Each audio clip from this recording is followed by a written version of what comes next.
அஸ்ஸலாமு அலைக்கும் வரஹ்மத்துல்லாஹி வபரகாத்துஹு.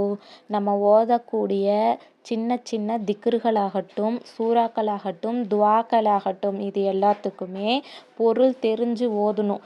ஏன் அப்படின்னா, பொருள் தெரிஞ்சு ஓதுறவங்களுக்கு அல்லாஹ் நிறைய பலன்களை கொடுக்குறான். அது என்ன அப்படிங்கிறத பற்றி நம்ம தெரிஞ்சுக்கலாம். இறைவனுடைய தொடர்பை வலுவுபடுத்துதல், ஆன்ம குணப்படுத்துதல், அப்புறம் மன அமைதியையும் மன உறுதியையும் வளர்த்தல், நேர்வழி காட்டுதல், ஷைத்தானின் பாதிப்பிலிருந்து பாதுகாப்பு கிடைத்தல், நன்றி உணர்வை அதிகரித்தல், மேலும் மறுமையில் நன்மைகளை பெறுதல், அப்புறம் நம்ம மனசில் ஆழமான தாக்கத்தை ஏற்படுத்தி நம்ம வாழ்க்கைக்கு வழிகாட்டியாகவும் ஆறுதலாகவும் அமைகிறது.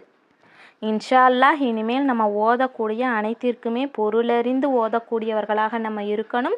இதனுடைய அனைத்து சிறப்புகளையுமே நம்ம பெற்றவர்களாக இருக்கணும். ஆமீன்.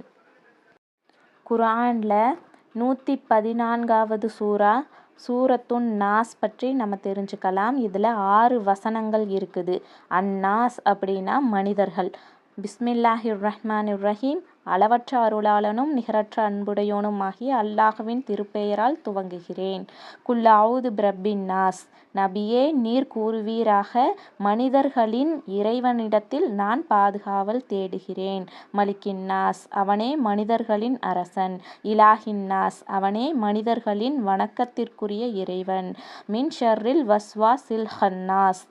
பதுங்கி இருந்து வீண் சந்தேகங்களை உண்டாக்குபவனின் தீங்கை விட்டும் இறைவனிடத்தில் நான் பாதுகாவல் தேடுகிறேன்.